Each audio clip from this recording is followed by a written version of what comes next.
7:16 at the Geek House, and people are stopping by for a really simple chat stream. I'm surprised. I did not advertise this anywhere, didn't put it in any Discords, didn't even put anything on Twitter, because this is one of those little discussions where if people don't catch it live, it's not a big deal if they catch it after the fact. This is a format that I'm going to be moving away from, though, because I want to sunset the chat streams, especially with regards to if I try to do a discussion like this and the internet cuts out, then what do? There's things that streaming is better at than videos, and topical discussions of current events is one of them. That's one of the reasons why I'm here today to talk about the Pandemi-Rants one more time, because I don't know if I'm going to have to do any more of these unless another major variant comes up and starts making the rounds. So I want to conclude this discussion before we do all of this, before we make any more changes here. What is up, everybody? This is Jay, aka MultimediaJay. Before we get into the discussion about the Omicron sunset that's happening in New England, though, I want to say a few words. We've been demonetized. First of all, let's see. We've been demonetized already, right? And so that's going to ruin the discoverability of this stream, as I've seen it do over and over and over again, even though I have links to the CDC and everything that YouTube should put on here. Hey, what do you know? I can't do a chat stream without it getting demonetized instantly. Zero chance from YouTube. Slam the bear trap. Be done with it. This is why YouTube is crap as a streaming platform, and that's why this platform isn't doing as well as Twitch. Twitch has a bazillion problems, but the things they get right are part of the inertia that keeps them as big as they are. YouTube. People hate computers being replacement parents wagging fingers at you. If people can't express themselves, your platform doesn't have a future among individuals like myself. Enough already. A little bit of a recap topic before we get into this, though. Let's talk about me being a douche in the last couple of rants about the tech videos. As much as I can say, oh, tech videos, legacy format, da-da-da-da-da, the truth of the matter is, Tuxedo's sitting back there and has been sitting back there for a long time. I also have stuff sitting in the box and stuff that I've been waiting to actually work on that would be tech videos. I can say what I want about the tech videos and that they're a legacy series and the format is set in stone and I'm just going to do whatever with these things.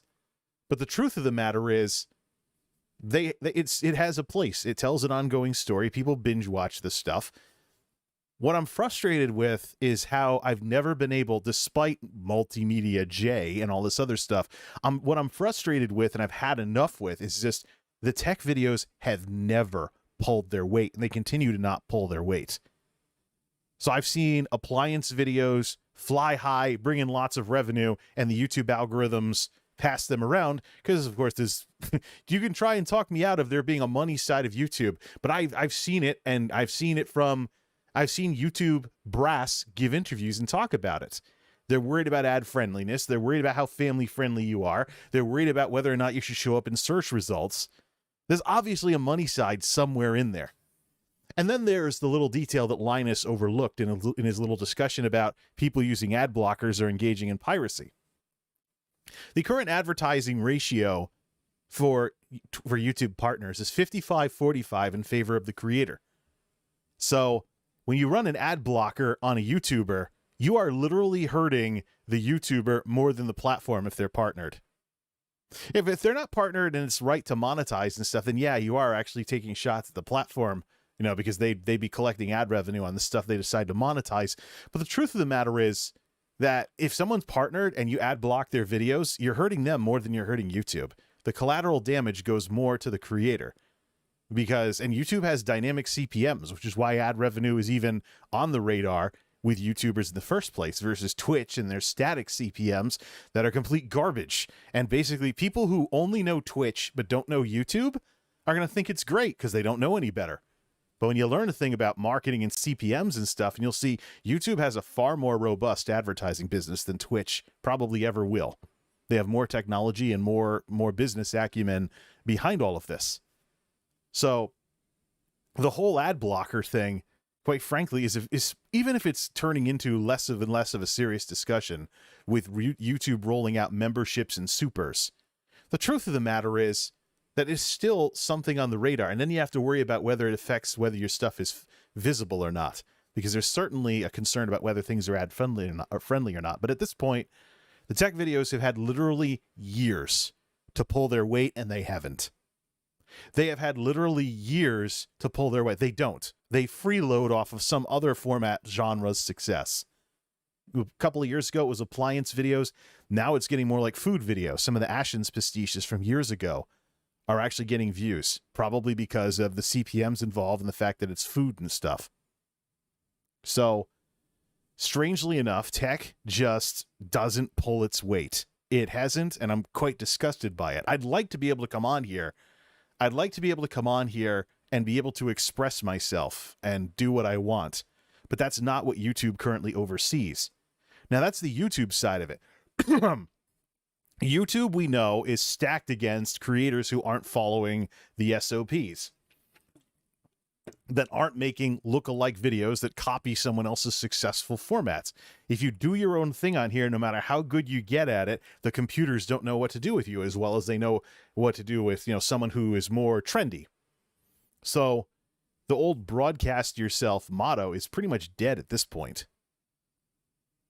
I just want an environment. My standard for success is what built YouTube in the first place. An environment where there's a sense of community and camaraderie. You feel like you're part of something, and you can make stuff without worrying if some computer system somewhere is going to shut you down. Whether YouTube does that or not is YouTube's problem.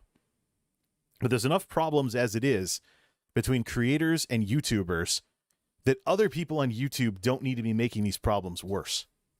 And they shouldn't.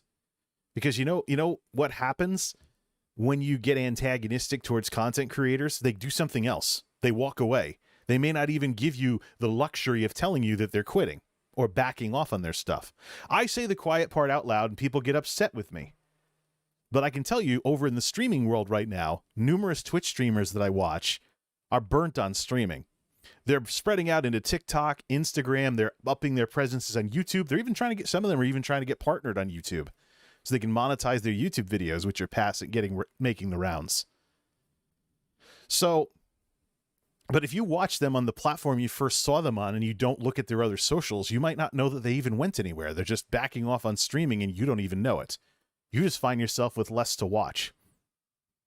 It might be a good thing for streaming, so that way we don't have the, kingmaker system known as live streaming keeping people at the top and stuff.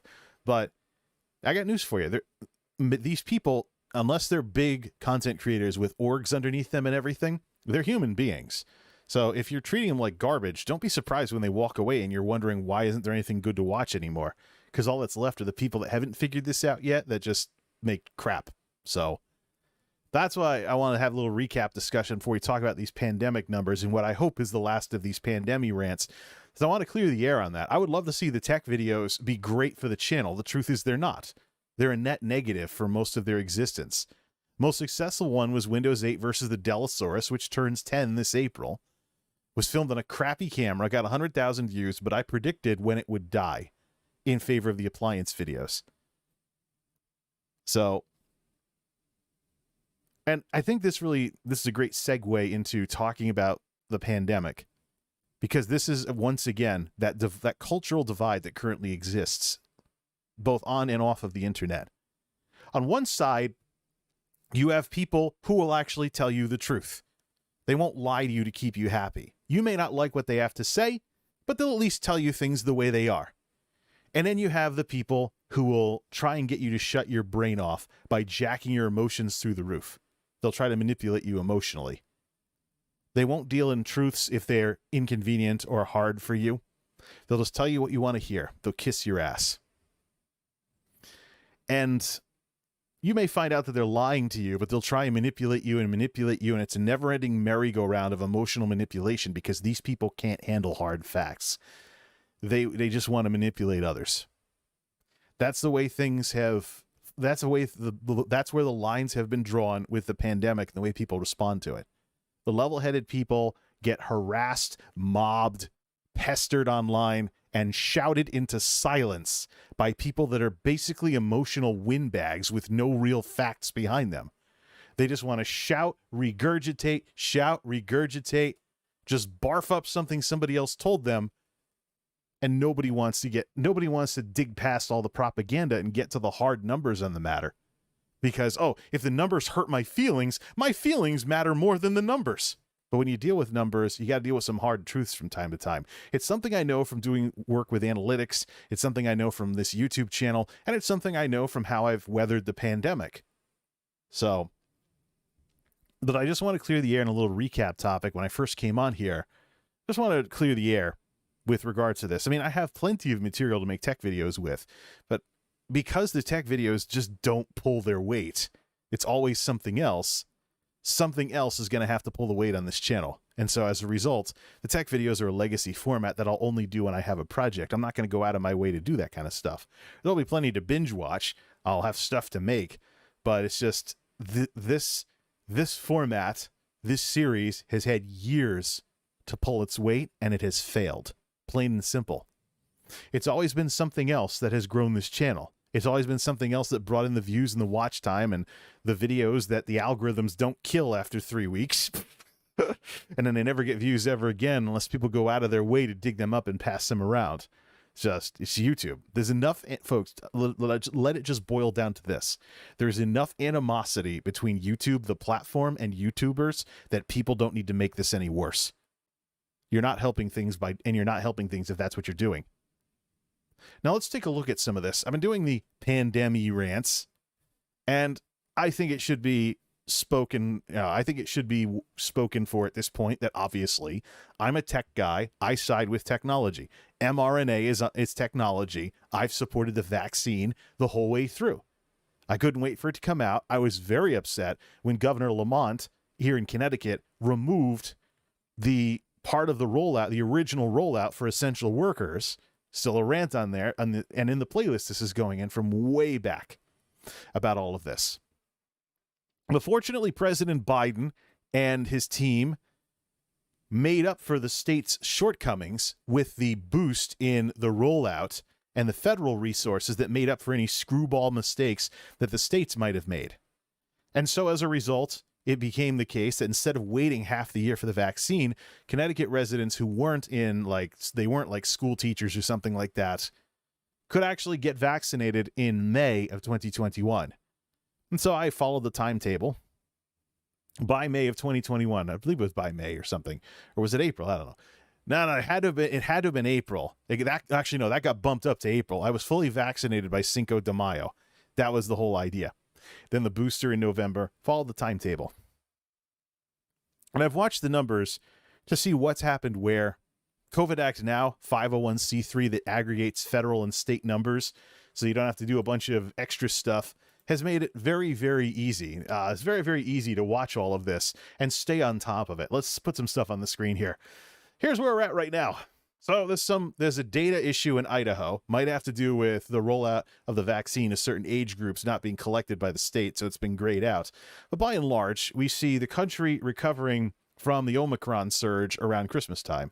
Now, Connecticut slides under the radar in terms of the pandemic here. It's a sleeper state when people talk about the state, when people talk about New England. A lot of times at New England, it's about Massachusetts and Rhode Island. That's just Massachusetts, Park the Car and Harvard Yard, Boston Red Sox, New England Patriots. Then there's Rhode Island, which was put on the map, of course, by Family Guy. But Connecticut kind of slides under the radar. Of course, there's also the rustic Vermont, New Hampshire, and Maine, northern New England. When it comes to southern New England, Connecticut is often the sleeper. We're kind of the boring state that doesn't really have the kind of cultural data, whatever you want to call it. And as a matter of fact, there's a running joke that Connecticut people don't have accents. So you'll have the Boston accent in Massachusetts and New York in New York, but Connecticut is somewhere in the middle, and apparently we don't have accents, according to some humor sites on the internet. Take that for what you will. But it's been most unfortunate that Connecticut has really slid under the radar and how well the vaccine rollout worked in this state. So I've been watching and comparing Connecticut to various other states, mostly Florida, because I have cousins in Florida, including the one who passed away, sadly, during the Delta surge last Labor Day. But in Connecticut, we've had a high adoption, a robust rollout, a simple rollout, so less hoops and stuff, just the shots became available and you could make an appointment, then you could do walk-ins and you could go get them. So you have all that, and then it was nice and simple and things like that. But one of the kickers for why Connecticut has done so well is even coverage. You didn't see that in some other states, including some liberal Northeast states. New York's a great example. New York is very hodgepodge with a patchwork of some counties highly vaccinated and some that are not highly vaccinated. So what have we seen throughout all of this?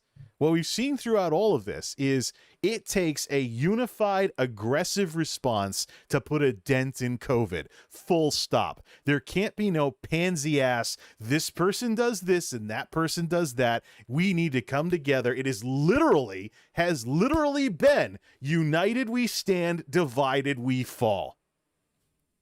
We saw it during the wimpy lack of a national anything during the last year that President Trump was in office. And then, depending on how much the population of various parts of the country could unite and take a stand against this thing, we got to watch the numbers constantly favor whoever had, the most robust vaccine rollout, the most social distancing, things along those lines. You would see in other states and other parts of the country where that wasn't the case. And don't forget, also, this thing knows no boundaries. You had to take into account truck drivers, travelers, people traveling around the country. One of the biggest things we had to keep an eye on with this, even with this COVID Act Now data, is that local data is for residents. So yeah, we can be in Connecticut, but if Massachusetts is screwing up or Rhode Island is screwing up or New York is screwing up, we could be negatively affected because of, open borders. Unless we close the state borders and have vaccine passports, we weren't getting out of stuff that would affect the more general area, like the Cape Cod outbreak from people on vacation that spread into Massachusetts, Connecticut, and New York afterwards when those people got home and found out they'd been infected. But here's where we're at right now. The whole country was blood-colored 2 weeks ago. Omicron flew off the map in terms of how many cases because of its higher transmissibility. But now in Connecticut, it's in absolute free fall. Here's Connecticut, highly vaccinated, but you're talking about how many doses are they at and how long ago were those doses determines really what people's experiences were. As you've seen, we saw this with Delta, we saw it with Omicron. Basically, how current you were on your shots determined your experience if you were exposed to COVID. Did you get infected? How bad did it get? Did you have to get hospitalized? And of course, there's other things too, like underlying conditions that can affect the efficacy of the vaccine and everything. But the bottom line is we have tools now that we didn't have 2 years ago. It's a different world. So even if the government does go from, pandemic to endemic or whatever Dr. Fauci's talking about, we're looking at a situation where, look, at some point, the world needs to move on from being constantly crippled by all of this. So we have the tools. If you don't want to use them, that's your problem. And we need to get to the point where it can be their problem. And not, what the issue is, not a situation like what we've seen where in my family and my extended family, every single death in the family that we've had from COVID has been the direct result of exactly what the experts were worrying about the whole time. Somebody passed it along somehow to somebody who was more medically vulnerable and they died from it. Every death in the family that my family has had has been exactly that. So why don't you actually let the experts be experts? People who spend every waking moment looking over this stuff instead of becoming armchair experts because their emotions got thrown into a tizzy or they read something on the internet. Anyways, infection rate 0.51 in the state of Connecticut. That is historically low. For those of you that don't know how this number works, give me my pointer, right? Yeah. For those of you who don't know how the infection rate works, the infection rate is a wonderful predictor of where this number is going to go. Because this is on average, every person who's infected, how many more people do they infect? If it's above 1, the virus is gaining ground. If it's below 1, the virus is losing ground. If it's substantially below 1, it's in free fall. 0.51, there's some slowing of the downward trend caused by BA2. I've watched the thing that Dr. Fauci and Dr. Walensky did earlier. Some slowing due to BA2, but unless we get another variant of concern, we are looking at things dropping, especially when the Delta and Omicron waves we had the freak out effect from the Delta and Omicron waves where people went out and got vaccinated when things started flying around. So there's more people with doses Hopefully they stay current on them. As opposed to Florida, where my cousin lost his fight with Delta last summer. Pre-recorded. Here's your proof that it isn't. See you tomorrow. Here's your proof that it isn't. See you tomorrow. Boom. Or however long that is. Here's your proof that it's not pre-recorded. All right.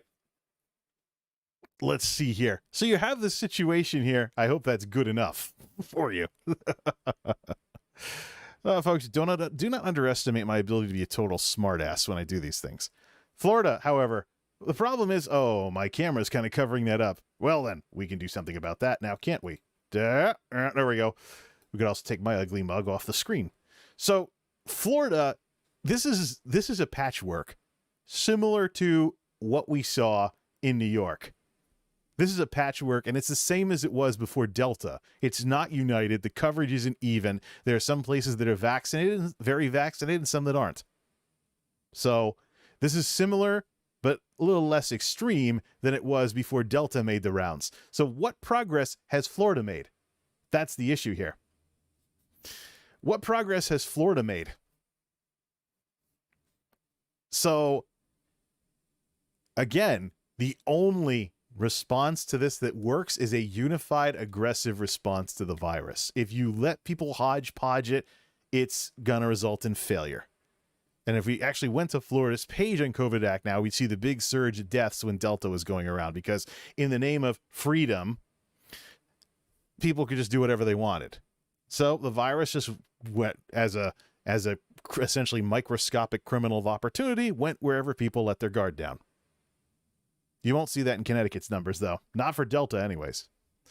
Then we have this. Here's New York. Same patchwork of stuff. I often wondered why New York, despite its government and, you know, all the regulations it has, in some ways, New York is stricter than Connecticut. And I'm like, why are they doing worse than Connecticut? Then I look at the vaccination coverage. You get stuff, you can get a lot. You have a lot about in Albany. You have a lot around New York City and Long Island. And then it's a hodgepodge everywhere else. Again, versus Connecticut. Okay, this says wide, even coverage except for the two counties in the Northeast, which are a little behind the others. But nothing like this, and nothing like this.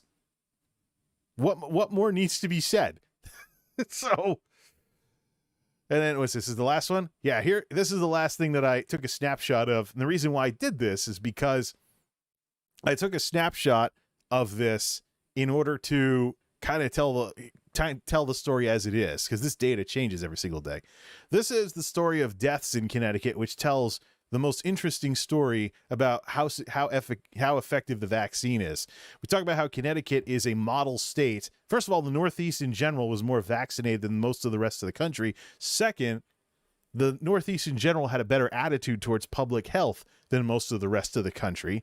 Third, Connecticut, as is, has done a very good job and is absolutely underrated.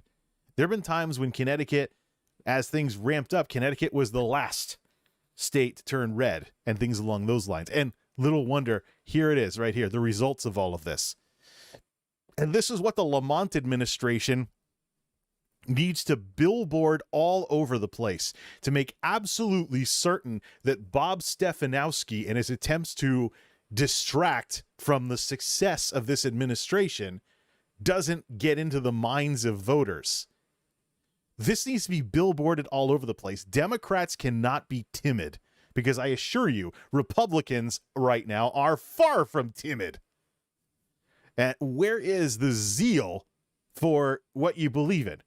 If you don't stand up for yourself, who will? Let's look at the story. Let's look at the story as told through the death count in Connecticut. Start 2020, things start showing up. Boom. Original strain. We're caught red-handed. We have nothing. Bam. Pre-vaccine mitigation measures, masking, lockdowns, shut down certain parts of the economy, take the hit, and stimulus unemployment. Pay people to stay home so that they don't accidentally spread this thing. Initial wave, destroyed by summertime. we bumble along because crap, this thing caught us off guard. We have nothing to respond to it with, no vaccine or anything. There's talk of one, but the earliest it could come out is the following year. UK Alpha is the first variant that starts going around the news, and because, oh, it's worse than the original. And that's something too. When people heard that Omicron was milder, these people went around, oh, I can see what the time was on that. 300 seconds. That's nothing exciting. Wish this thing defaulted to 24 hours. But yeah, there's your proof that it's not pre-recorded. That I can be a total smartass with timeout stuff. But UK Alpha, people are like, oh, Omicron milder. That ER at the end is extremely important. And not just because it's the same two letters as emergency room. No, milder. That was important because literally everything that has come out has been worse. Original strain was bad enough that we shut the economy down. Hey, what's up, Dan?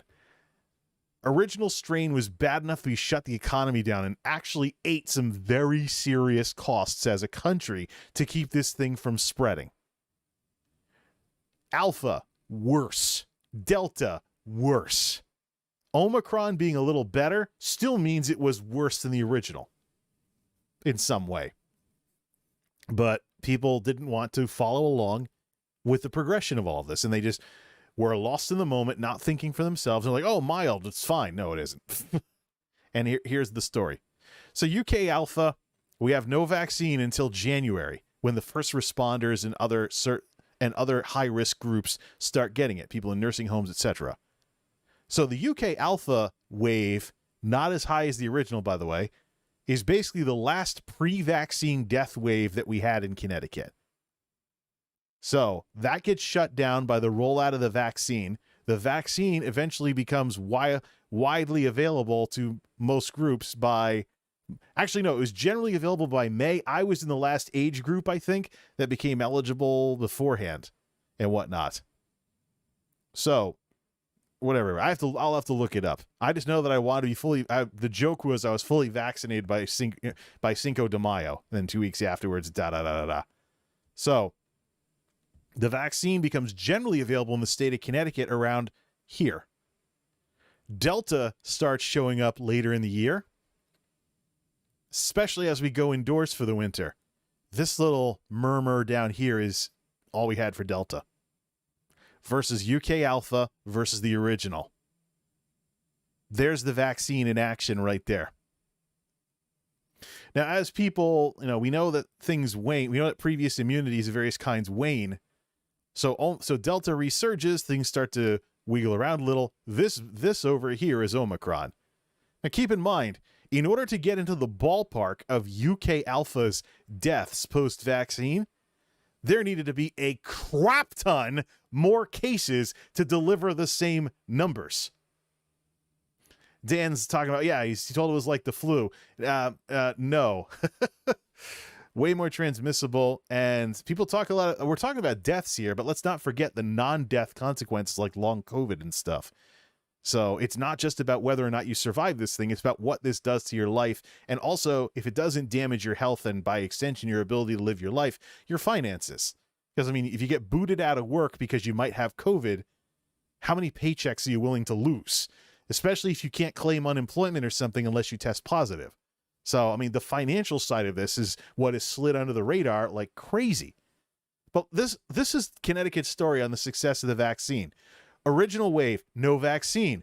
The pre-vaccine lockdown, masking, etc., shut it down. UK Alpha surfaces worse than the original.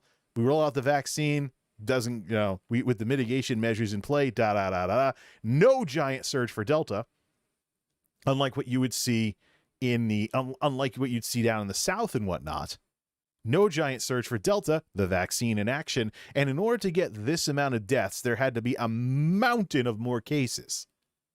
Again, the vaccine in action, if you stayed current on boosters and everything, it was 75% efficacy against symptomatic infection.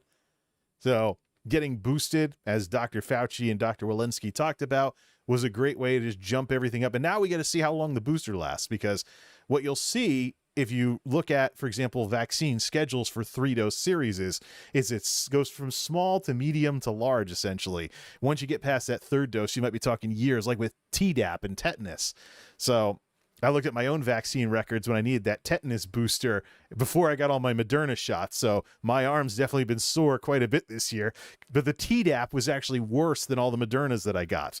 Now, it's a situation where you can't lift your arm up above like 8 o'clock without it hurting like crazy and stuff like that. The Tdap was actually worse than all the Modernas I got, and the booster was actually pretty mild for me. So, by the way, for those of you that haven't been following this, I chose Moderna, number 1, local New England company. Number 2, I thought Pfizer would be a little snobby about it. They're the biggest company, and they have the least compelling reason to get this right because they have a huge portfolio of other successful products, whereas Moderna is so focused on mRNA that if they screwed this up, they'd kill the whole company probably. Dan says, I had it and I still have some effects of it. Started getting vaxxed around when it came around for adults, not old people in other situations. I don't know if I had it or not. That fever bug I had in December that lasted like a day or two, that might have been Omicron. But by then I had a fully active booster. So it might have knocked it down into nothing. I can tell you I've had winter colds that were worse than whatever that was. Like 2 days, but I was out of work for a week because it took that long to get a test. I needed a negative PCR test to return to work. So, but I blew all my paid time off to cover all that. So I only lost like a half day's wages out of the deal. But other people that didn't have time sitting around wouldn't be as lucky. I mean, it's just like all of a sudden, boom, you can't make any money because you might be sick. That's why folks like myself are so angry about all of these COVIDiots out there that are like, yeah, I don't like any of this. Then stop prolonging it then. It's not freedom if your ability to pay your bills is constantly on the rocks if you get the sniffles because a company doesn't want it sweeping through its workforce and killing its ability to do business. Bonus points for this area, besides like Walmart and stuff, having manufacturing plants and mostly big company distribution centers. If a distribution center that sends orders to stores all throughout New England and New York and maybe parts of New Jersey has to shut down because their workers all get sick and can't get out of bed, what do you do? How is that America? And how about some of the supply chain shortages and stuff like that? We're done with these for now. How about some of the supply chain shortages? I'm actually going to go to COVID Act now and get some of these state graphs on the screen. How about, some of these other things as well? The shortages and the other crap that's going on in the supply chains. I want Connecticut, I want Florida, and I want South Dakota. Give me those. So I got the other stuff going on here, with this kind of stuff. How is that freedom when the American lifestyle and the ability to buy things is getting threatened because other countries aren't as vaccinated? So they actually have to do more lockdowns and shutting down factories and stuff, which causes supply chain hiccups and all kinds of other crap. Vietnam, for example. China, we know, is very aggressive, still pursuing zero COVID. I applaud their efforts because this thing definitely deserves to be aggressively responded to and attacked wherever we can with whatever mitigation measures we can, because it's certainly, it's ticked us off enough in the last 2 years. But China, has their issues. China being aggressive, trying to contain this thing, picking up basically where New Zealand left off. So China doing all of this could cause supply chain issues if they have to lock down a bunch of stuff. Vietnam, one of China's local rivals, especially with trade, with how they liberalize their economy. We get a lot of stuff from Vietnam these days. Don't tell that to my uncle who fought in the war. Although if I showed him a live stream of Ho Chi Minh City, he'd probably be surprised at how commercial it's gotten.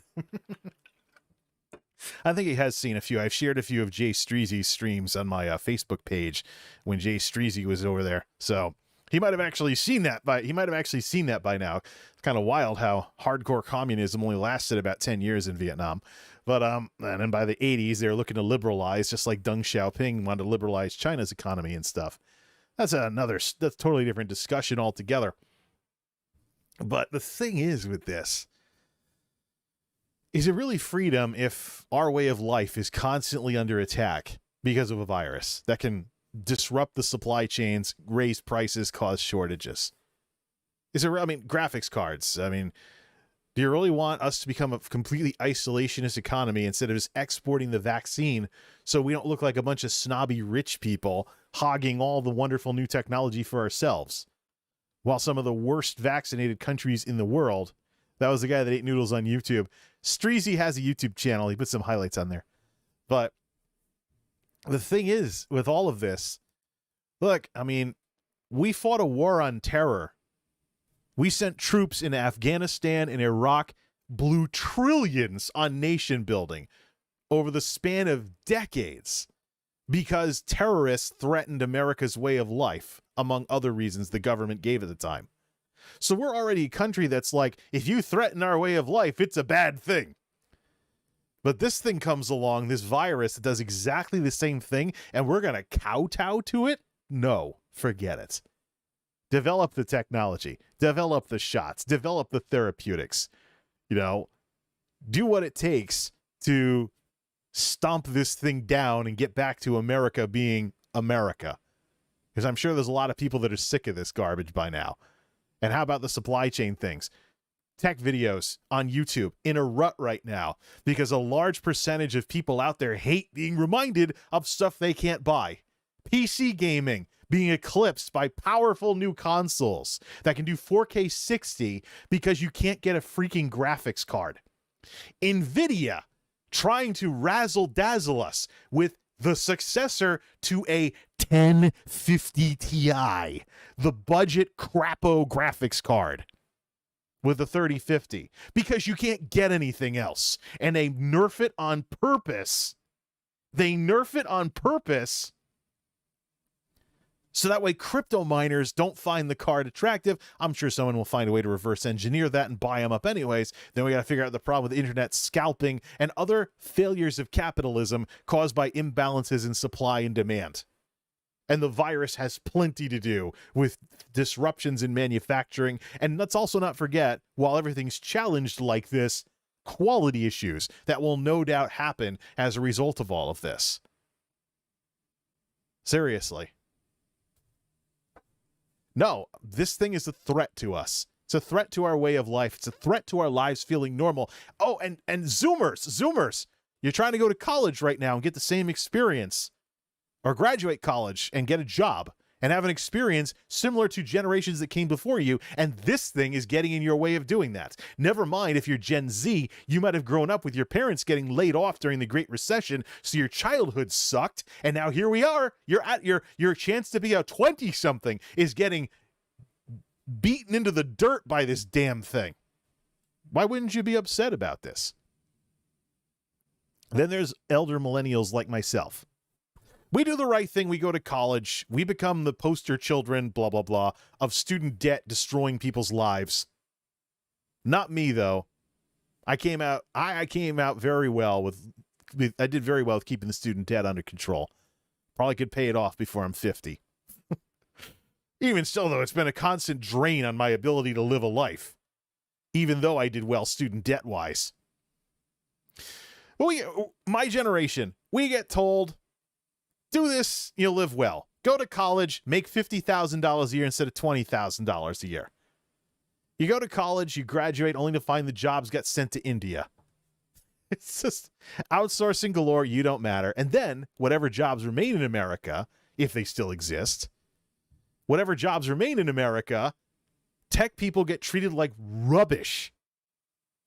All right, let's lay them off and rehire them as a contractor. Let's eliminate them, da-da-da-da-da-da-da. Oh, how come identity theft is such a thing? How come fraud is such a thing? How come cybercrime is such a thing? How come corporations can't seem to lock down their systems? I wonder. How come it's so hard to manage our technology? How come we can't get good people doing tech support? Look at the industry. I can't be a member of any large company unless I'm like a systems admin, maybe, or a VPIS or something, because the tech stuff's been outsourced. So the people doing the tech for a lot of companies out there are probably not real members of the team. They're just a tech services firm that's being hired by companies. And, oh, we don't like you, we'll just fire you and get some other contractor. It's like, That's how you treated the computer information systems and computer science grads who should have experience and be mid-career by now. Instead, I'm feeling better on Reddit about my own current situation, reading the horror stories of people that got out of IT. And they're like, I'm glad I got out of IT. Heck with the computer stuff. I don't want to deal with it anymore. People that are doing this at like 33, 34, 35 years old. Maybe 40. Seriously. Life disruptions suck. Full stop. And this pandemic has been one of them. But I wish I could say that this was the last of these things, but I can't say that. Because we know COVID has found ways to come back. Here's what I'm concerned about. Even as Dr. Fauci and Dr. Walensky crunch the numbers, Dr. Murphy gets in on it. I watch all the government briefings with Jeff Zients and the rest of them. Here's what I'm concerned about. Governor Lamont here in the state of Connecticut has made the call that the mask mandate in schools should end at the end of February. There'll probably be some other measures that'll get pulled back as well. My concern is once the cat is out of the bag, you can't put the cat back in the bag.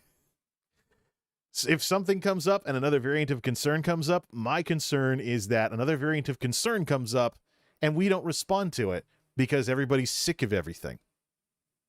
Now, yes, the infection rate is plummeting. Let me put Connecticut back on the screen. Let me show you the historic. Well, let me show you some of the wonderful new data that that COVID Act now has nowadays. COVID Act now is splitting out people's vaccination status by number of doses. So you can see first dose, 2 doses are J&J, and then booster shot. Remember, though, it takes a while to become eligible for a booster, about 5 months now. So, of course, the booster thing is going to be lower because anybody who's freaked out and gotten vaccinated during the most recent waves are months away from getting a booster. But here's my concern, though. We know that prior immunity wanes, both vaccine-induced as well as from prior infection. So we kind of just coast along, like, oh yeah, Omicron's done, woo! We coast along. People don't feel the need to stay current on their shots, and then there's a giant scramble if a new variant of concern pops up. Assuming people even want to pick up where they left off anyways when that happens. That's why I'm saying, if you've got shots, stay current on them. If another one gets recommended, stick to the timetable. Because that data determines when the next one comes out. And I don't want that data to be, unusable or lacking. We don't want that sort of thing. Because it's not just about whether or not you die from this thing. It's about, could it give you some long-term complications, or could it put a dent in your wallet? Could it put a little dent in your wallet? I put my picture back up top now. Will it put a dent in your wallet if you lose paychecks because you have to quarantine and stuff? And stuff along those lines. And what if it affects your ability to keep your current job if you have problems with brain fog, or your energy is gone, or whatever it is? This is what the people screeching about the 1% death rate or whatever the misinformation is. This is what they're not talking about here. Test rate, the new case is 57.1K, risk level very high. Well, the risk levels are based on Delta. So that's why Connecticut's a giant bright red thing. So Connecticut's a giant bright red thing at this point. But here's my concern. You see here's the freak out effect. Delta's going around, Omicron's going around. We see an uptick in first doses. How many of those people go back for dose 2 or their booster? How many of them stay current with their shots? Will they be caught off guard? Will they be caught off guard if another variant of concern suddenly pops up? And maybe it'll pop up in the U.S. instead of somewhere overseas where you have time to prepare for it. But I'm going to stay current. If there's another booster that gets recommended, I'm going to get it even if there is no variant of concern on the map. Because I want to stay current and not be caught in that scramble when people are like, vaccine, hurry up, if they even go for it at all. There's plenty of cynicism out there that people might just do nothing and cross their fingers and hope their, by then, outdated doses might still do something for them. This is like, no, give a darn about this stuff and take care of yourself. Because we're heading towards a situation where, you can't keep punishing the vaccinated. Yeah, you can't keep holding back the people that did the right thing. And in Connecticut, we're up to 93% of people who've left the unvaccinated camp. At some point, this is America. It's a country of personal responsibility and making, choose your friends wisely, choose your jobs wisely, choose everything wisely. At some point, this needs to become a personal responsibility where if you decided that if the tools were available to keep this thing in one and you snubbed them, that's on you. At some point, we have to get to that. But here's my concern, and here's why I'm bringing up South Dakota. By the way, here's the case rate. There's the Omicron mountain. This is the case rate that produced similar amounts of deaths to UK Alpha. Massive, massive difference. That's the missing detail there. And infection rate, historically low. Crash! But don't be too fooled by it. Here's why I want to talk about South Dakota. South Dakota and Governor Kristi Noem has made a name for herself as one of the do-nothing Republican governors who just let the virus run amok. Oh yeah, herd immunity, let's pursue it. Da da da. And so we're not going to shut anything down. And she, probably more than any other governor in the United States, can brag about doing exactly that. Because South Dakota was known as the state that never shut down. What are they at right now for risk levels? Yeah, hodgepodge of risk levels to match their hodgepodge of vaccination. Just like Florida, same problem. So if there was an argument to be made for so-called natural immunity, South Dakota should be the poster child for it. But they don't have that. They're just as red as anybody else right now, and they have a lot of blood counties in there. One gold county. But here's the thing. There was a time when South Dakota and Vermont had similar numbers COVID-wise, and the differences were astronomical. Vermont had far more vaccination, which back then, by the way, was far more current than it is today. And South Dakota let the disease basically do whatever it was going to do. The difference in the two states was, 6 times the amount of deaths? But here's the thing. South Dakota had some incredibly good numbers for a while. Let's go down to their cases per 100K. So, let's see. South Dakota let the virus run amok. Here comes not Delta. This is UK Alpha. Boom. And then there's a little bowl here throughout 2021 before Delta makes its way to the mountain states. And then here's Omicron here. But there was a time, probably around here and around here, when South Dakota had really good numbers. So if post-infection immunity was fine and you could, have that as a substitute for getting vaccinated, this red wouldn't have happened. None of this red would have happened if that was the case, because they've never wanted to lock down the state. What we know is that prior immunity wanes eventually. Question is how much and when and what's the timetable.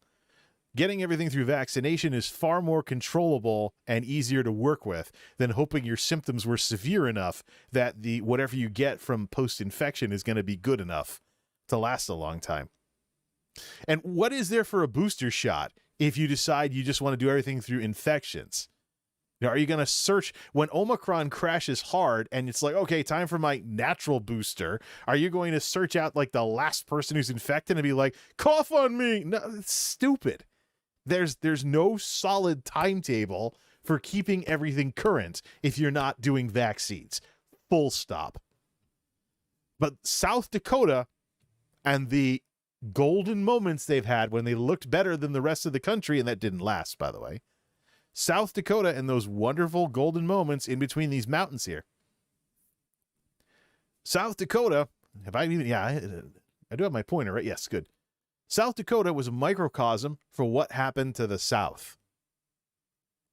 It was a microcosm for what happened to the South after the Delta wave. Let's go to Florida and let's look at cases per 100K. Let's look at deaths. So Florida got things a little bit differently, that has a different seasonal pattern, but still, it took a while to get there because New York, if we remember, was the early epicenter of the original strain. We start seeing UK Alpha making the rounds a little later than usual, but we have this here. But also don't forget the numbers on the axis here versus Connecticut. Let's go down to the death column here. About 200 at the very, very top versus 1,400. So This first bit right here is how they compare to Connecticut. And Connecticut peaked at like 100 daily deaths. So like from here, stop doing this. So from here to here is Connecticut's range. Like half a tick mark up to here is Connecticut's range. So remember, how data is presented to you affects what it looks like. Don't let Florida's wild swings, especially during Delta, which, by the way, non-existent in Connecticut. We were down here somewhere. Don't let Florida's wild swings fool you because it affects the numbers on the axis. So half of one of these tick marks, half of 200 is basically the worst Connecticut did. UK Alpha flirted with 50 on average. So we should probably zoom way the heck in to make this make sense. Let's go to maximum zoom. Let's go to maximum zoom. Yeah, it's not really redrawing the graph all that well. But yeah, see up to Control 0, please. All right, we can't do that. Never mind. It's just going to look like garbage no matter what we do. So let's see. So the South got ripped up by Delta mid to late summer of 2021. Here's Florida's version of that right here. Around here is when my cousin passed away, when it was like 250,000 or 250, 300 something, 200 something, 300 something average cases per day, or average deaths per day. And with cases precede the deaths and whatnot, he was in the hospital for 2 months before he passed away. So he actually got infected around the peak of all of this. Here's their Delta surge versus what did Connecticut have on that very same axis? Cases per 100K. Yeah, see, flat. Up to 75 max before Omicron. 75 max, same scale. They went higher than us on average daily cases per 100K. But there it is. So what we saw in the South, though, if you look at the cases per 100K, there's their ICU capacity.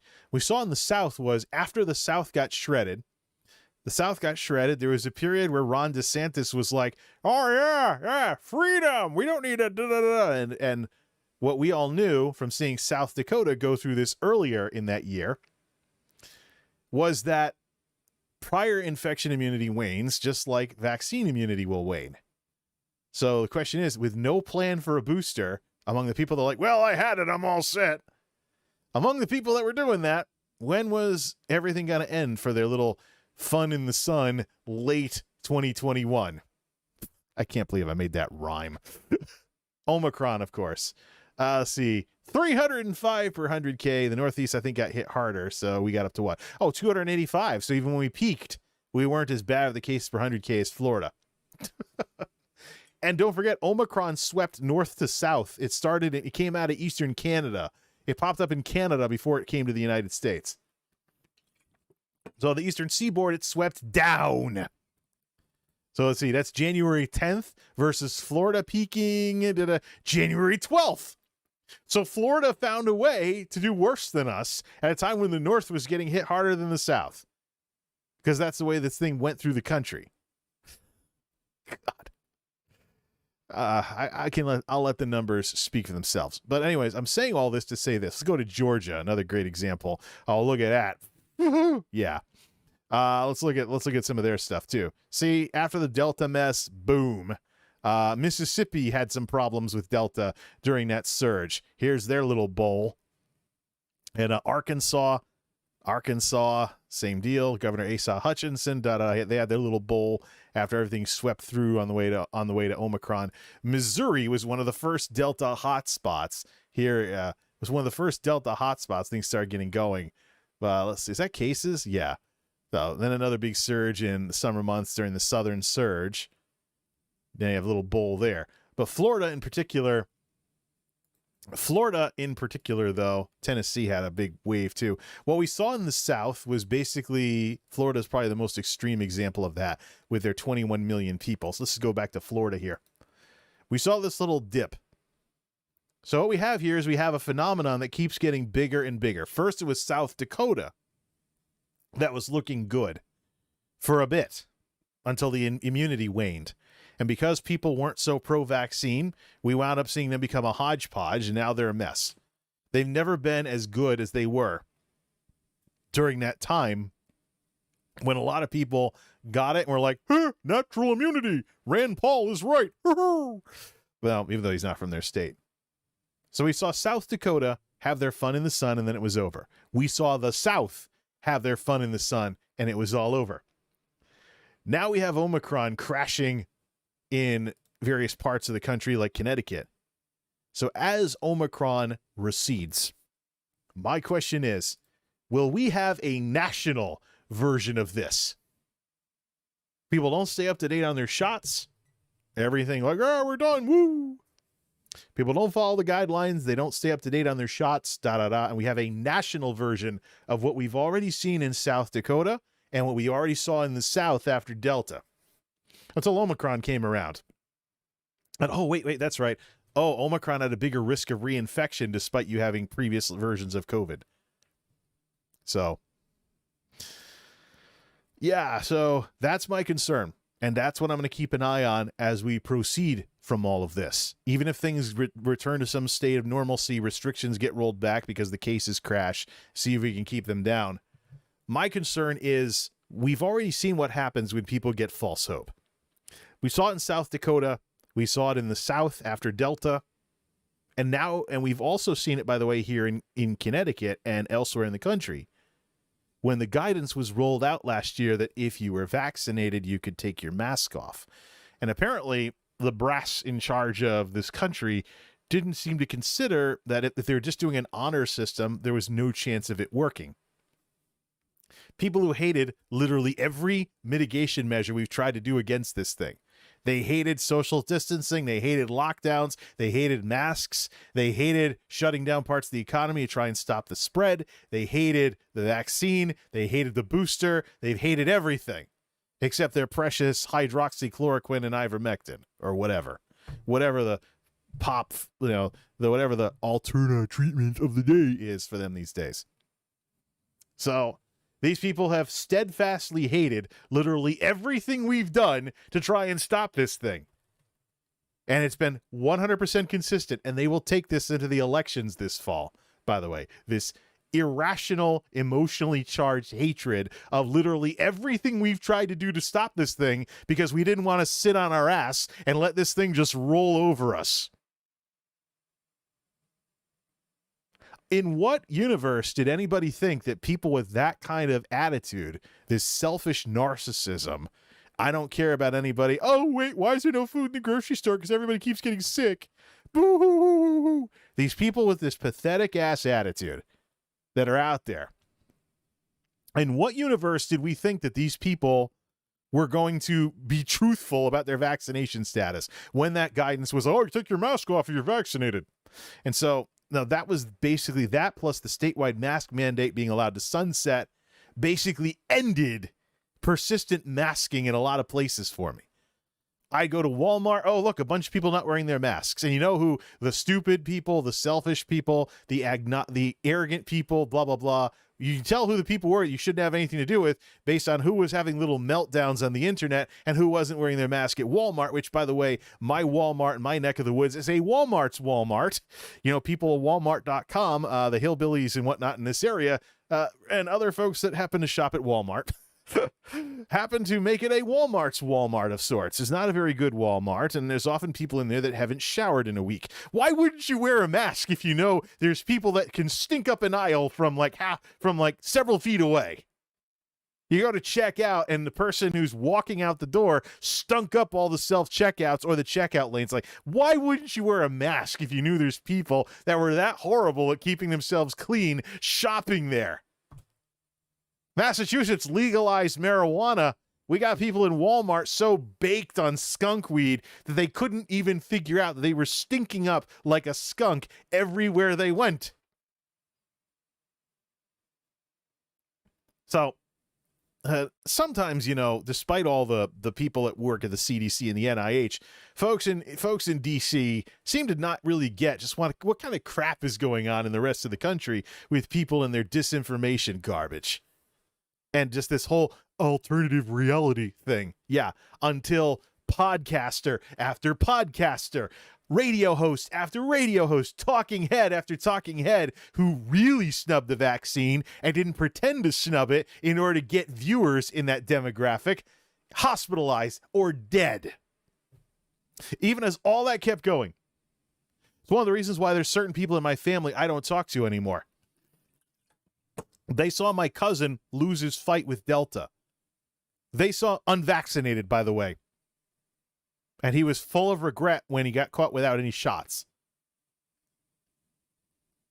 So they watched him spend the last 2 months of his life hooked up to machines and die at the age of 41. Still won't get vaccinated. Still hate the vaccine. Still hate anything that comes out of Washington. It's all politics. No common sense, no caring for facts, no caring for numbers, no caring for not even your other family members. You know, I was the first in my family to complete a college degree. There have been others who graduated since then. But you think a guy who's devoted to technology and knowing stuff and being smart wouldn't be blown off so much by people with attitude problems like this. But that is exactly how things panned out in my extended family. There's people I'm not going to have anything to do with anymore. I mean, they can pretend, oh, I still love you, you're my cousin, blah, blah, blah. But I know they're lying. I know they're lying because what they say and what they do are completely different things. And I've been unpopular for so long. Nerd in high school, outcast, lone wolf, had to carve my own path to amount to something that it's not anything new or weird for me if I have to be unpopular with this too. I've been through this a lot over the decades.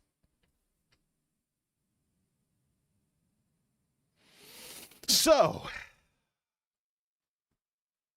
in what universe did we think that telling people, yeah, you can relax stuff, how is that not going to lead to more trouble? When if there's another variant of concern, it's going to be something. Especially if it's after the election.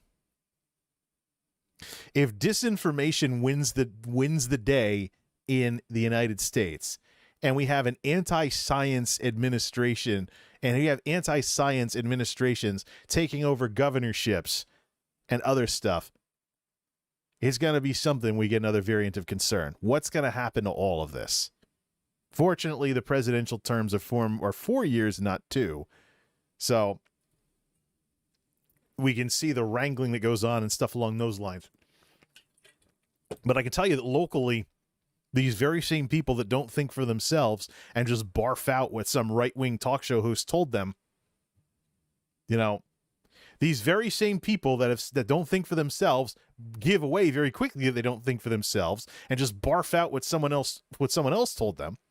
They're already parroting with like the little bobbleheads that they are, that the only reason that any restrictions are getting pulled back, not the crashing numbers, not, Omicron having fizzled out here in the Northeast and being on its way out. Hospitalizations are still up there, so the hospitals are still caring for all the people that wound up hospitalized as a result of this. But case-wise, things are boom. You saw it yourself. But already it's being reduced down to politics. It's just because it's an election year. So there's literally nothing these people can do. There's literally nothing that's going to get these people to be logical at all. It is all about emotions. It's all about screaming on the internet. It's about screaming at school board meetings. It's about screaming anywhere, like little kids kicking and screaming on the ground because you wouldn't buy them a piece of candy or something.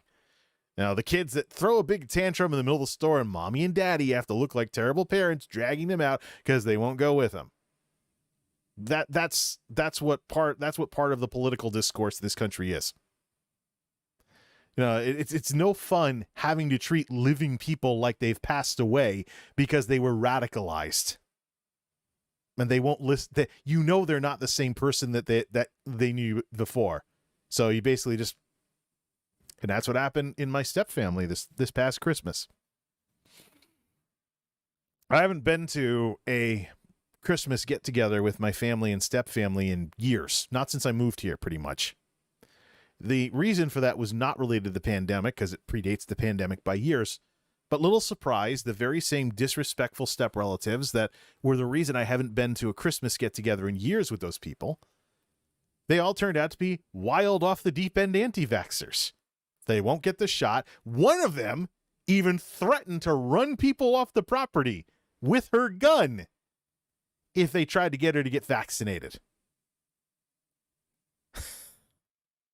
Threatening to run people off the property if they tried to talk to her about the vaccine or get her vaccinated. Oh yeah. That's not, lemming stupidity waiting to turn into something bad. Like, say, I got to find out whatever happened to them. Like a couple of step relatives with compromised immune systems because they're undergoing cancer treatments, screeching and hollering at my dad and my stepmother because they won't go to the Christmas get-together, not even peek their head in the door, because my folks knew somebody was going to get Omicron at that thing. What do you know? A bunch of people get Omicron. I was radicalized once, never gonna. Yes, I was radicalized too when I was growing up. That's why I am unfortunately more familiar with how this all works than I should be. I grew up in a radical evangelical faith tradition with us versus them fundamentalists who almost bankrupted the church that I was going to. It was a half-built church.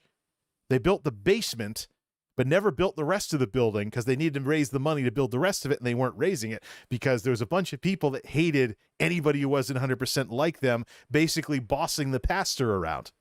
Everything was all highly emotionally charged, and nobody wanted to think about anything. Just whatever the anointed, unquestionable leader says, that's what you do. Fortunately, I've learned since that there are even Christian traditions in evangelicalism that are a lot more mellow than that.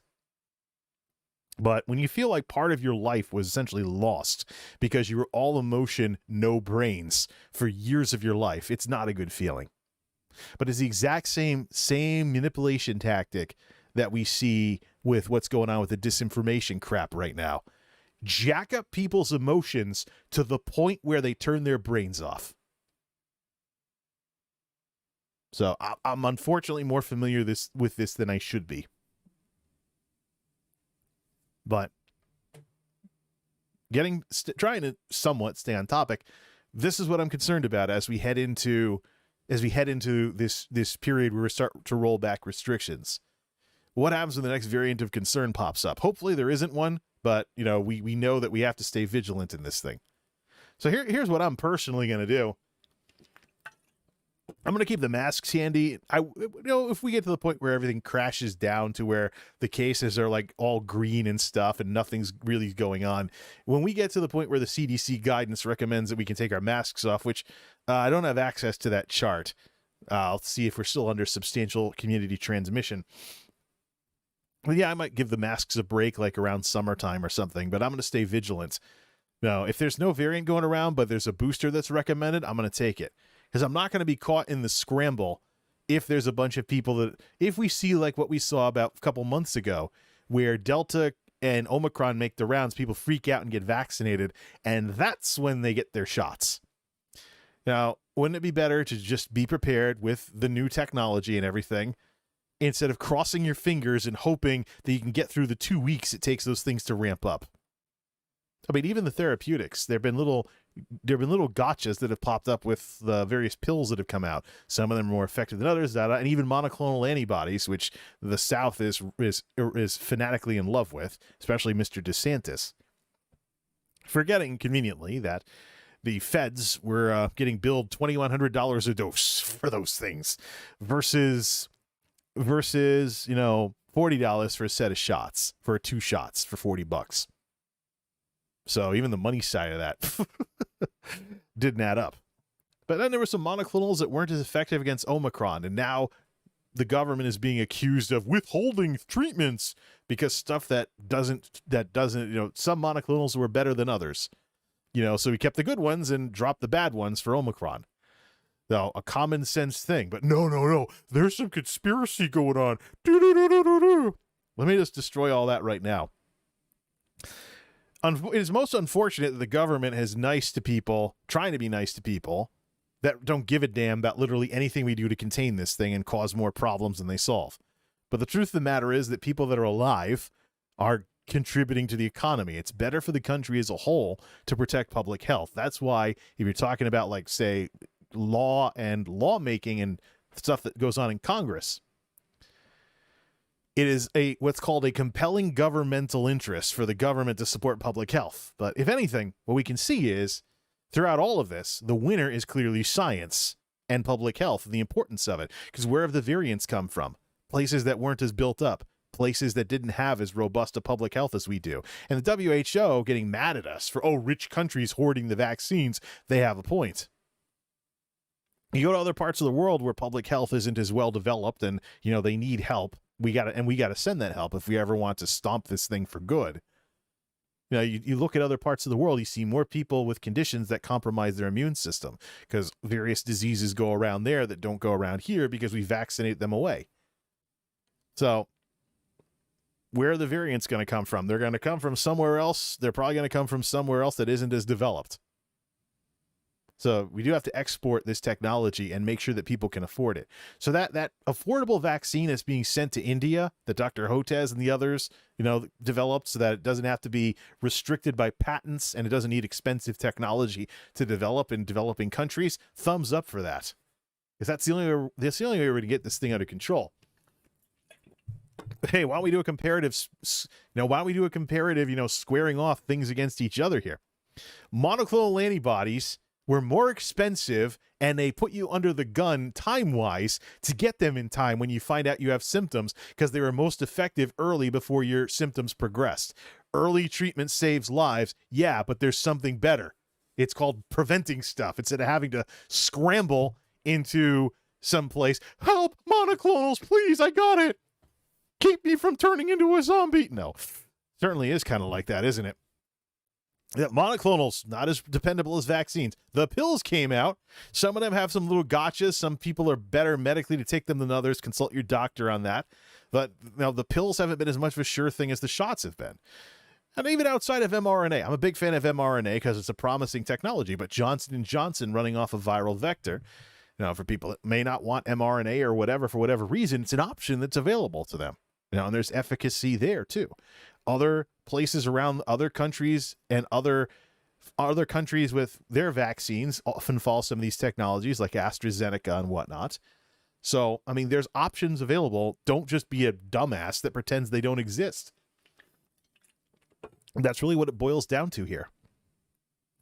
Don't be a dumbass that pretends this stuff doesn't exist because it does now. And that's one of the reasons why I'm not too concerned about us rolling back restrictions. I'm just concerned about us getting caught off guard by a variant of concern that nobody wants to do anything about because, no, we spent all that time getting back to this, blah, blah, blah. That's kind of what happened with Omicron, by the way. It's fortunate that Omicron was, not as wild as Delta was because you had people, Omicron, contagious as all heck, more so than Delta, not wearing masks in Walmart. And I'm like, I better shop this store at off hours so that way the morons can get each other sick and I can try to avoid them.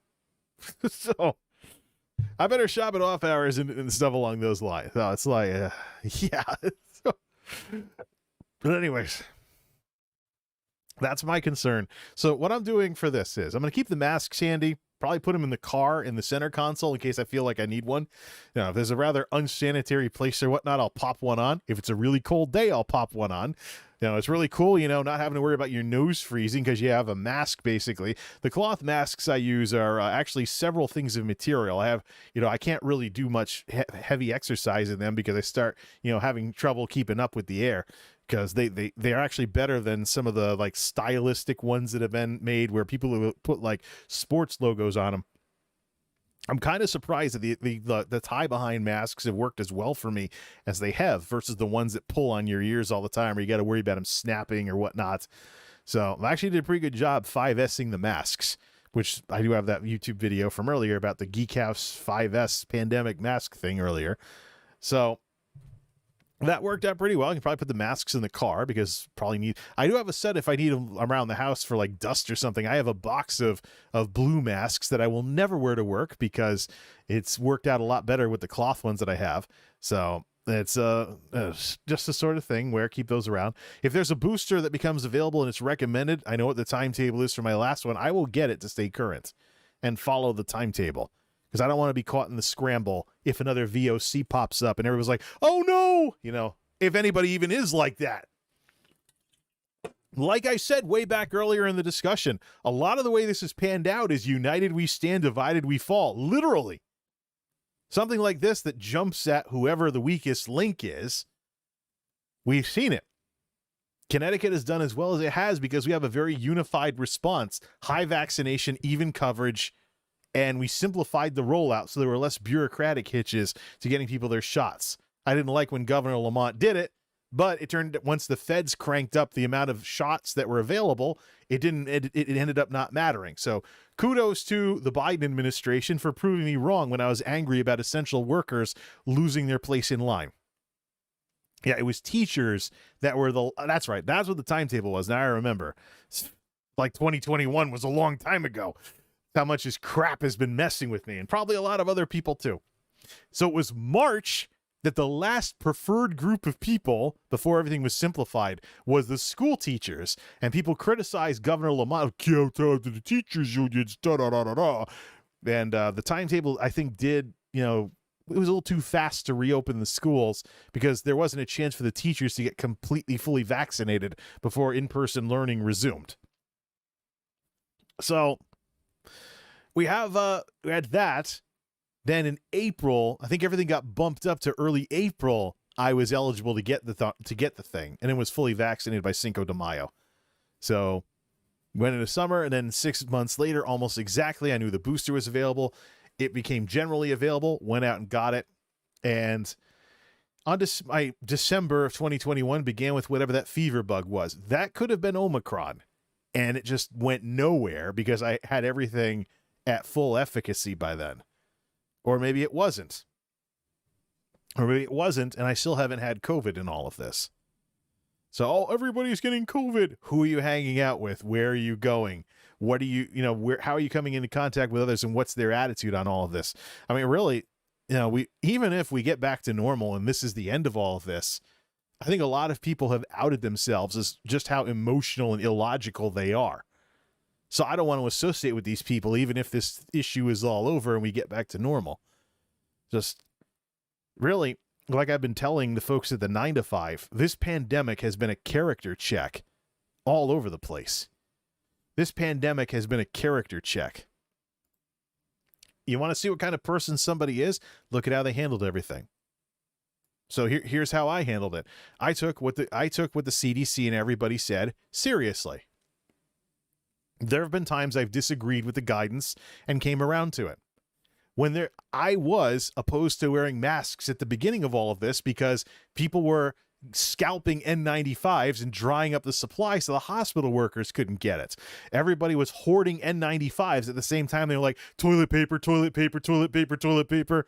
But, the numbers came out on that. We started seeing states full of people who hated masks doing worse. Okay, go with the data. Vaccine rolls out. We see that affecting the numbers. Go with the data. And everything else afterwards. One of the things I've done is used my numbers background to keep an eye on the numbers and get past the propaganda. When President Biden was like, if you're fully vaccinated, you're safe.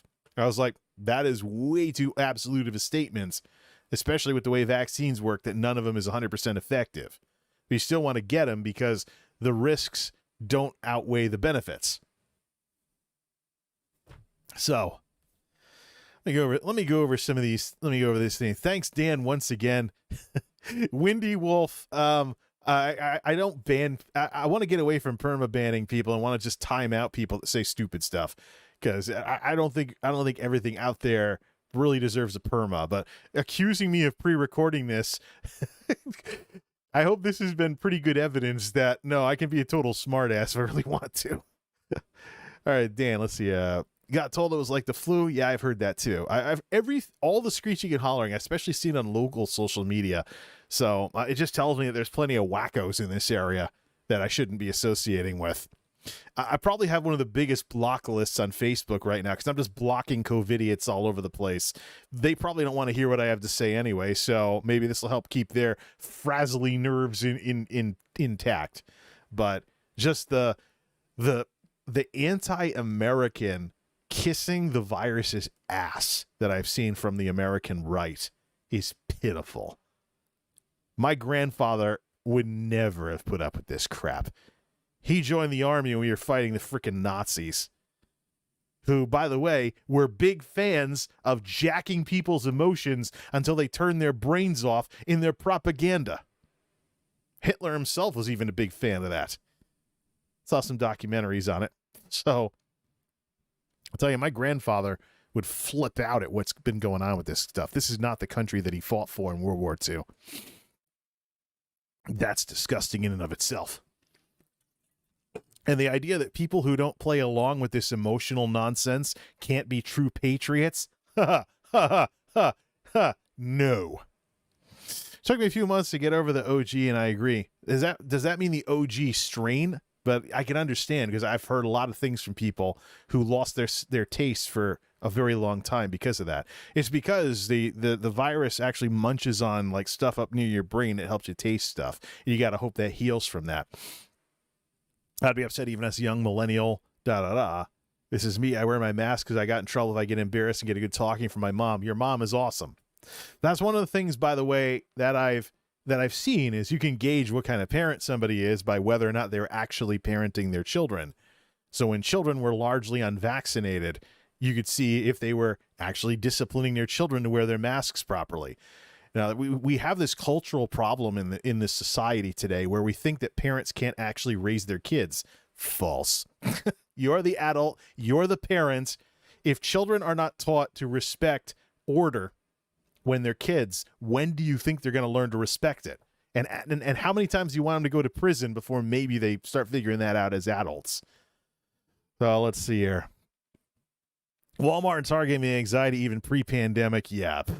People of Walmart and garbage like that can relate to being an unpopular nerd, conspiracy nuts, was radicalized once we talked about it earlier. Yeah, you joined some groups you shouldn't have when you were in school. I had the same problem. I actually had, you're welcome, OG strain. Yeah.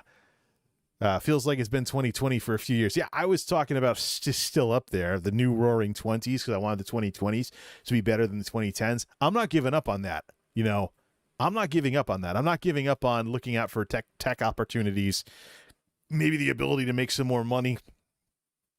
And after all the crap I put up with during the pandemic, if I want to move to some area that was a lot smart, has a lot smarter people running the local politics, I'd be very glad to do that. Because depends on the town. I mean, we haven't had anybody like turning school board meetings violent, but we have had some wacko crap going on around here. Let's see. Caught up with the chat. Good times, man. Good times. So here's what's next. Here's what we're going to do. Here's what's going to be next. I have some videos to make, and I got to figure out this TV thing.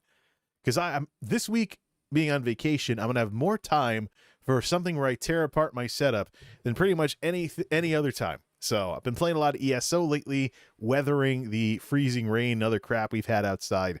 But the tech videos are a legacy series, but I still want to make them. I just need something else to propel this channel forward because the tech videos are clearly not going to do that. Plus, responding to the YouTube Liaisons challenge to try making things more algorithm friendly and stuff. Might even order pizza tonight. I don't know. Should have some fun with this whole mess. Domino's, I think, is open until like midnight or something. So I might even order some pizza tonight in the midst of all this. I just don't know about the carb crash from that, though. I don't want a situation where I'm like, oh, I'm going to bed way too early because I had pizza. But tech vids should be once in a while. The tech videos, there was a time when I went out of my way to buy stuff for tech videos, but the format that I have right now is just crap in today's YouTube world where people are looking to meet people through 5-minute videos and stuff. One of the problems with the tech videos is that you need to really give a darn about me in order to really watch them a lot. You got to be interested in the ongoing story of the computers. Otherwise, for a more general appeal with like technology in general and people who may not already know about me, they're garbage. I mean, you really have to be patient and sit through one of these videos to really get a real pulse of what they're about. And I think that 15, 20-minute or longer videos telling a story of tinkering with technology or stuff around the house or whatever, or other nerdy takes on things, I don't think that's really the best thing to continue with, especially with some of the quick flicks that have been picking up views lately. So I want to get into discussions with the streamer equipment, talking about various topics and putting some videos together that are more appropriate for these kinds of things. Plus, I don't want to be hoping that the chat stream doesn't have internet lag in order to have chat streams serve this purpose. But yes, to sum things up, this could be the last of these Pandemi-Rants, and that's one of the reasons why I want to just do this in the chat stream format, because I'm getting away from all of this soon. The chat streams will turn into like hanging out and talking about stuff, or hanging out while I work on stuff. But it's not going to be the sort of thing that I want to be replacing the need for way more focused videos on various topics I want to chime in on about. That'll be my next step in finding the balance between streams and videos. But as it stands, I hope this is the last one of these that I ever do. Omicron is in free fall in the state of Connecticut and dropping across the country. Cases will drop, hospitalizations will drop, and we can talk about what restrictions we want to pull back when there isn't a lot of COVID going around. So, and all the associated politics can work itself out. But I will remain vigilant. If a new VOC pops up, whether it's BA2 or whatever, if a new variant of concern pops up, I'm going to stay current on shots and be ready to have just fire everything back up again in terms of, social distancing and all this other stuff if something else pops up. I'm not going to end up caught in the scramble. So even if there's like nothing going around, if a booster comes out that I'm due to get, I'm going to get that booster. Even if there's nothing going around at the time, just to stay on the timetable, keep everything disciplined. Because, what has been the surest way to knock down the need for the chances of severe outcomes and death? Vaccination. Vaccination is the most consistent deliverer of results versus literally everything else we've done throughout all of this. And mRNA technology is pretty damn sexy.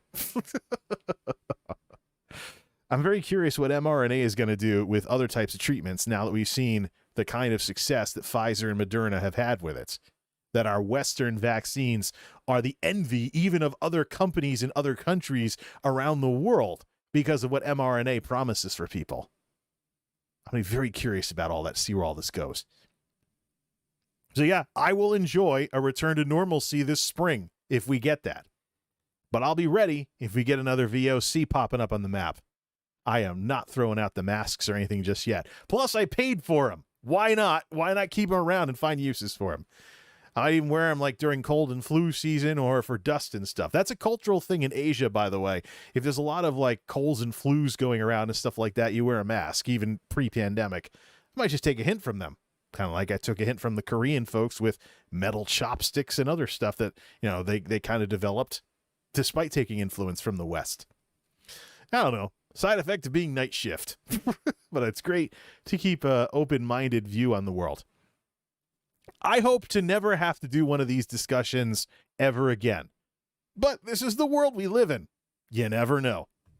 But for now, I'm more than happy to conclude these rants and hope for the best.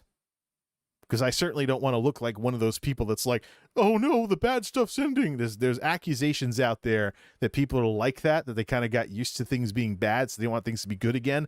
I'm not going to get Stockholmed by that, period. I want to see the new Roaring Twenties become the new Roaring Twenties.